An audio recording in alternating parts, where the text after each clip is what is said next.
In the bustling, crowded streets of Brooklyn, New York, under the shadow of the new century, a legend was born. Alphonse Gabriel Capone entered the world on January 17, 1899, into the arms of Gabriele and Teresina Capone, Italian immigrants who sought the American dream with hope in their hearts, and not much else. The Capone household, pulsing with the warmth of Italian traditions, was a stark contrast to the harsh realities of their Park Slope neighborhood, a melting pot of cultures, each struggling to carve out a piece of the American pie. Young Al's life was a patchwork of experiences, marked by the vibrant, sometimes violent, immigrant life that characterized early 20th century New York. The streets were his classroom, and from a tender age, he absorbed the lessons that only the school of hard knocks could teach. His education was cut short, a casualty not just of necessity, but of a defiant spirit that chafed against the strictures of formal learning. Yet, it was this same spirit that would propel him into the annals of American folklore. Capone's narrative took a definitive turn in the labyrinthine alleys of Brooklyn, where he first brushed shoulders with the underworld. The 5 Points Gang, a notorious name that echoed through the streets like a harbinger of doom, became his alma mater. It was here, among the hardened criminals and street-savvy hustlers, that Al learned the art of survival and the value of loyalty, lessons that would define his path. But it was his encounter with Johnny Torrio, a figure of considerable influence in the criminal underworld, that truly set Capone on his trajectory. Torrio, recognizing the young Capone's raw talent and fierce determination, took him under his wing. This mentorship was the crucible in which Capone's destiny was forged, shaping him into the formidable figure he would become. Despite the nefarious influences that surrounded him, Capone's devotion to his family remained unwavering. The values instilled in him by his parents, a complex blend of fierce loyalty and a stringent code of honor, became the bedrock of his existence. This paradoxical mix of ruthless criminal ambition and deep familial bonds created a figure that was as complex as he was charismatic. As the tale of Al Capone's early years unfolds, we are drawn into a world where the lines between right and wrong blur, where loyalty is the currency of survival, and where a young boy's journey into the heart of darkness begins. It's a story that captivates and enthralls, reminding us that the most compelling figures are often those who navigate the shadows, driven by a code known only to themselves. In this crucible of early 20th century America, Al Capone was both forged and revealed, a figure of immense contradictions, embodying the fierce struggle and raw ambition of his time. His story is a testament to the complexity of the human spirit, a vivid tapestry of the immigrant experience, and a stark reminder of the thin line that divides the American dream from the American underworld. The wind of change blew fiercely across the American landscape in the early 20th century, carrying with it a young Al Capone from the crowded streets of Brooklyn to the bustling, ambitious city of Chicago. This move was not merely a change of scenery, but a pivotal moment in Capone's life, marking the beginning of his meteoric rise in the underworld. Chicago, with its sprawling expanse and hunger for expansion, mirrored Capone's own aspirations. It was here, in the throbbing heart of the Midwest, that Capone would transform from a streetwise gangster to a legendary figure in organized crime. Johnny Torrio, the man who had become a mentor and guiding light for Capone in New York, had already laid the groundwork in Chicago. Torrio was building an empire, and he saw in Capone not just muscle, but a sharp mind capable of strategy and leadership. It was under Torrio's tutelage that Capone took his first steps into the organized crime that ruled Chicago's shadowy corners.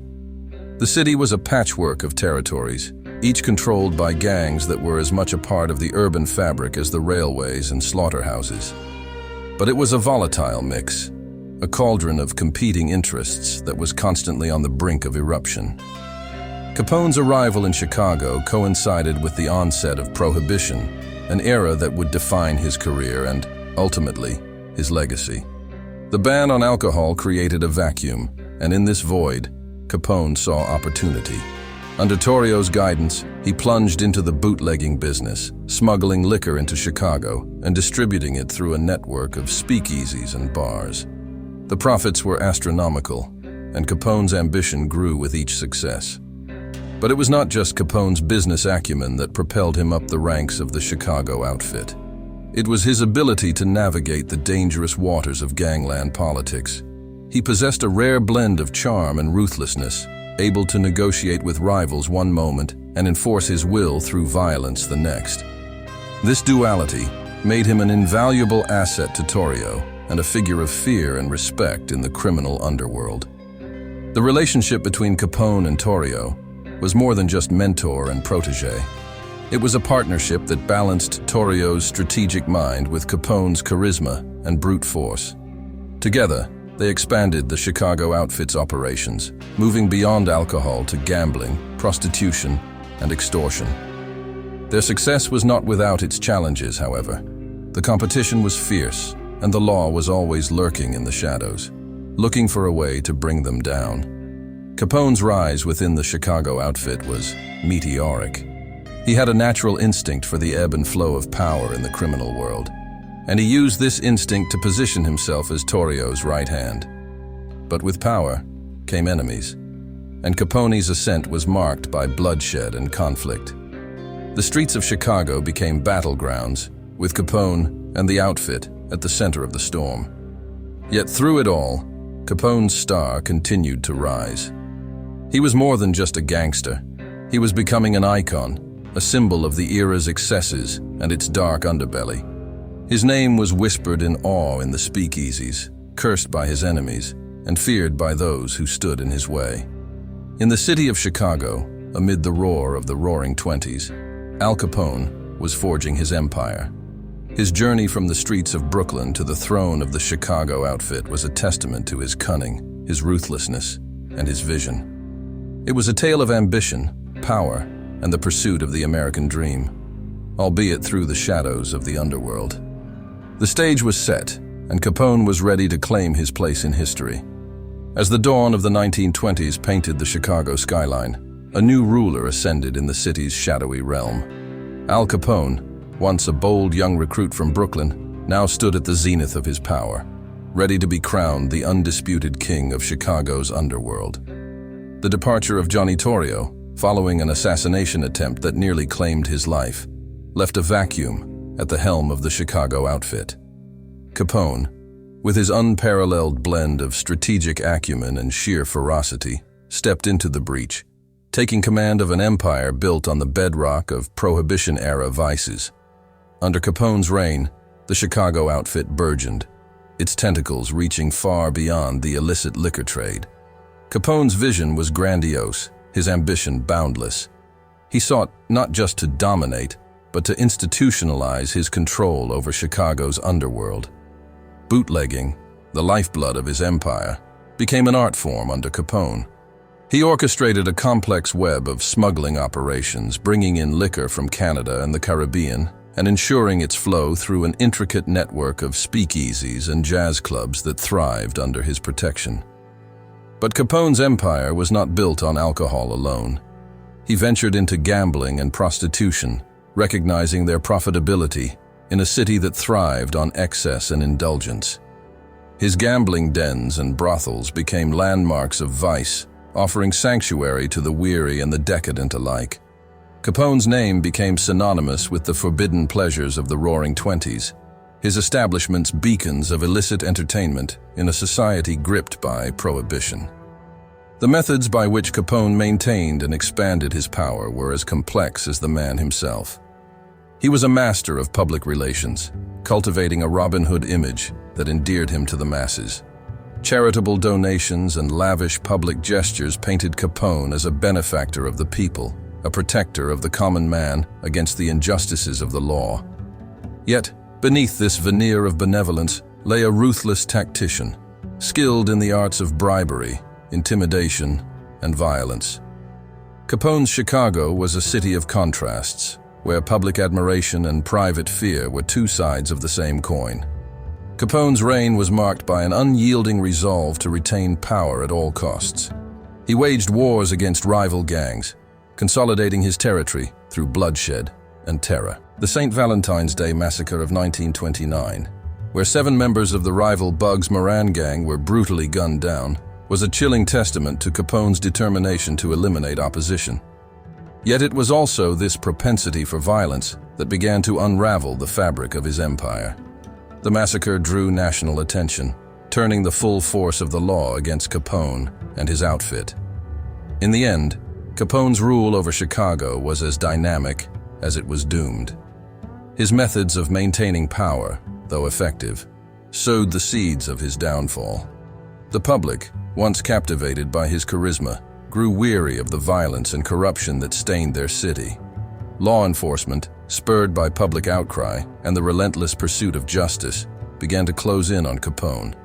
His empire, vast and seemingly invincible, began to show cracks under the pressure of legal scrutiny and internal strife. Yet for a time, Al Capone was king. His name echoed through the streets of Chicago, a symbol of power, fear, and the seductive allure of the underworld. His story is a testament to the complexities of power, the allure of ambition, and the inevitable fall that comes with reaching too high. As the Roaring Twenties danced their way through history, casting shadows and light across the American landscape, Al Capone emerged as a figure of immense contradiction. To some, he was a ruthless gangster, the embodiment of the lawlessness and corruption that Prohibition had bred in the heart of America. Yet, to others, Capone was a modern-day Robin Hood, a man of the people who used his ill-gotten gains to feed the hungry and aid the distressed during the harshest days of economic despair. Capone's relationship with the public was a carefully orchestrated dance of visibility and myth-making. In an era where the lines between infamy and celebrity began to blur, Capone understood the power of public perception like no other. He basked in the limelight, his every move followed by the newspapers, his name whispered in awe and fear in the smoky backrooms of speakeasies and in the humble homes of the working poor alike. At the heart of Capone's public image was his portrayal as a benefactor of the needy. During the Great Depression, he opened soup kitchens in Chicago, providing free meals to those struck hardest by economic hardship. Capone's soup kitchens served as a stark reminder of the government's failure to provide for its people, casting the gangster in the unlikely role of humanitarian. He was seen, in the eyes of many, as a man who did not forget his roots, who used his wealth to lift others out of poverty, even as he amassed that wealth through criminal endeavors. Capone's manipulation of the media was nothing short of masterful. He courted journalists, offering them stories that blurred the lines between fact and fiction, ensuring that his name remained etched in the public's consciousness. Capone was adept at turning bad press to his advantage, spinning tales of his exploits in a way that made him seem larger than life. In an age where radio and newspapers were the primary sources of information, Capone's ability to control his narrative was a crucial aspect of his power. He was often photographed at charity events and public gatherings, surrounded by adoring fans. These photographs, widely circulated, served to humanize Capone, presenting a dichotomy that fascinated and confused the American public. This dichotomy was at the heart of Capone's public persona. He was both revered and reviled, a symbol of American success and American failure. To the downtrodden, he was a hero, a man who fought against the system and won, who remembered the little guy when the rest of the world looked away. Yet, to law enforcement and the victims of his criminal empire, Capone was the epitome of evil, a man whose charitable deeds could never wash away the blood on his hands. Capone's ability to straddle these two worlds, the underworld of crime and the upper echelons of society, made him an enduring figure in American folklore. His life was a testament to the complexities of the American dream, a dream that could be both a vision of hope and a nightmare of greed. In the end, Capone's legacy is a reflection of the era that created him. He was a product of his time, a man who understood the power of public perception and used it to craft a persona that was as much a creation of the public's desires as it was of his own making. In the underbelly of Chicago, where the law of the land was dictated by the roar of gunfire and the clink of gold, Al Capone reigned supreme. Yet, his ascension to the throne was not unchallenged. The city was a chessboard, and its players were ruthless, each vying for control of the lucrative bootlegging business that Prohibition had spawned. This era, marked by its fierce rivalries and bloody skirmishes, reached its zenith in the event that would forever stain the streets of Chicago. With infamy, Capone's rise had unsettled the delicate balance of power within the city's criminal underworld. The North Side Gang, led by the ambitious George "Bugs" Moran, emerged as Capone's most formidable adversary. Moran, with his piercing blue eyes and a temperament as cold and unyielding as the Chicago winter, was Capone's antithesis. Where Capone was charismatic and flamboyant, Moran was reserved and ruthless. The tension between these two titans set the stage for a conflict that would engulf the city. The streets of Chicago became battlegrounds, the air thick with the anticipation of violence. Capone and Moran engaged in a deadly game of cat and mouse, their skirmishes leaving a trail of blood and sorrow in their wake. From hijacked shipments to gunned-down associates, the war escalated, neither side willing to back down, each attack begetting a retaliatory strike in a seemingly endless cycle of vengeance. The culmination of this bloody saga occurred on February 14, 1929, in a nondescript garage on North Clark Street. In what would come to be known as the St. Valentine's Day Massacre, 7 members of Moran's gang were brutally gunned down by men dressed as police officers. The brutality of the massacre shocked the nation. The images of the slain men sprawled across the blood-soaked floor of the garage, becoming symbols of the savagery of gang warfare. Though Capone was conveniently in Florida at the time of the massacre, the fingers of accusation pointed squarely at him. The massacre was a message, a declaration of Capone's dominance, yet it was also a miscalculation. Moran, though devastated by the loss of his men, escaped death by mere minutes, his late arrival sparing him from the fate that befell his associates. The massacre marked a turning point in the war for Chicago. Public outcry reached a fever pitch, the press lambasting Capone as the mastermind behind the bloodshed. Law enforcement, long criticized for their inability to curtail the violence, found themselves under renewed pressure to bring Capone and his empire to heel. Yet the massacre also signaled the beginning of the end for Capone.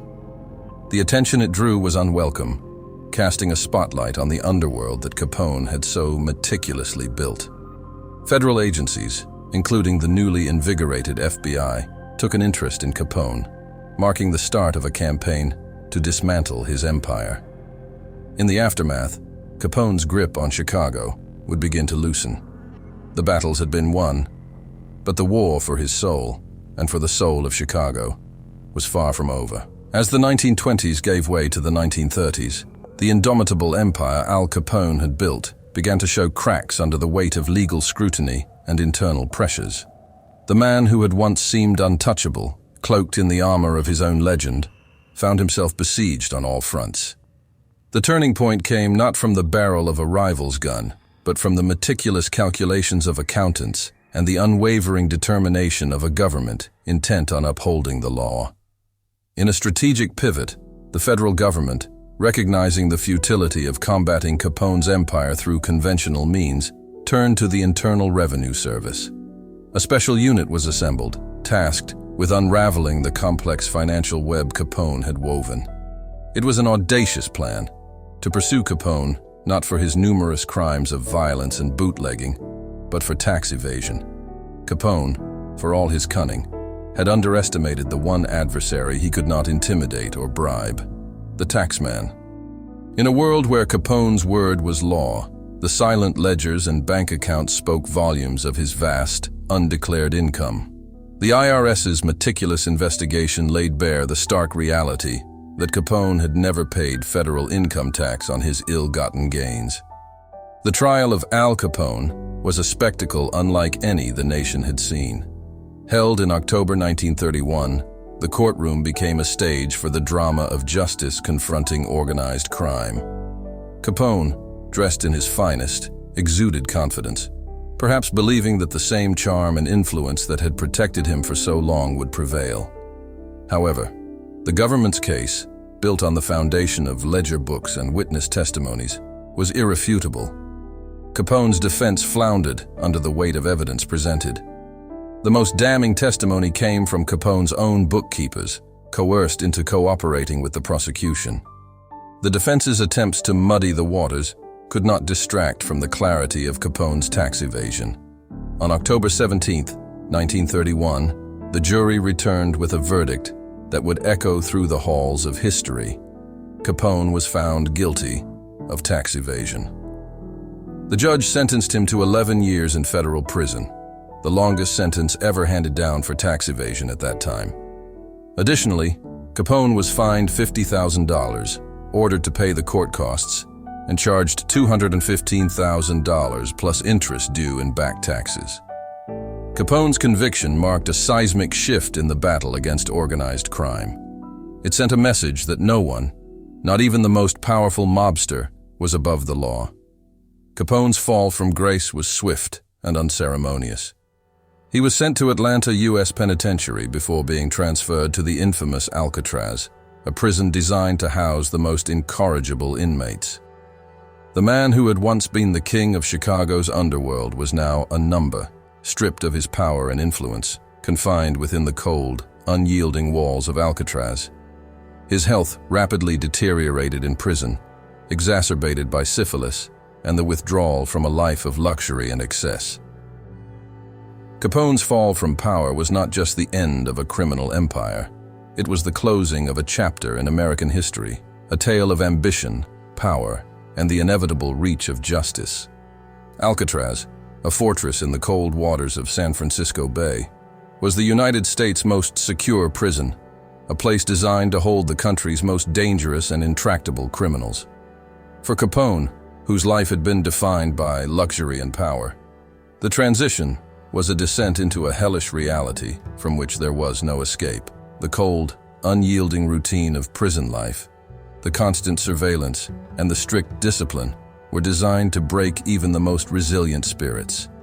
Capone, inmate number 85, was no longer a feared mob boss, but just another prisoner, subject to the same rules and punishments as any other. The conditions in Alcatraz were harsh. The cell Capone called home was a mere 5 by 9 feet, a concrete box that contained a bed, a table, and a toilet. The prison was cold, often enveloped in the chilling fog that rolled in from the sea, adding to the sense of isolation and despair that gripped its inhabitants. The rules were strict, silence was enforced, and the privileges few. Capone's health began to deteriorate rapidly within these walls. He had contracted syphilis in his youth, a fact he had managed to conceal through the veneer of his public persona. However, the disease, left untreated for years, began to take its toll on Capone's body and mind within the prison's unforgiving environment. The syphilis progressed to neurosyphilis, attacking Capone's nervous system and leading to confusion, disorientation, and violent mood swings. The once formidable gangster, feared and respected by many, was reduced to a shadow of his former self. He would spend hours in his cell, talking to imaginary figures, a stark indicator of the disease's ravaging effects on his brain. The prison officials, observing Capone's rapid decline, transferred him to the prison hospital. However, the medical understanding of syphilis at the time was limited, and the treatments rudimentary. Capone's condition continued to worsen, with the man once known for his cunning and intelligence now struggling with basic cognitive functions.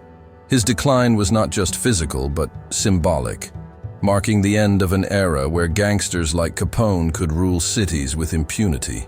Both inmates and guards reported seeing Capone, once the picture of confidence and authority, wandering the prison grounds, lost and disoriented, a tragic figure haunted by the ghosts of his past. Capone's years in Alcatraz serve as a somber chapter in the tale of his life, a period marked by a steep decline into darkness and despair.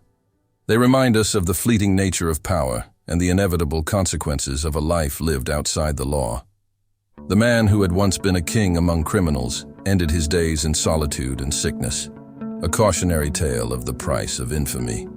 The once dreaded Al Capone, after enduring the relentless decay of his faculties within the Grim Confines of Alcatraz was released on November 16, 1939. The man who emerged from prison was but a faint shadow of the flamboyant mob boss who had once held Chicago in his thrall.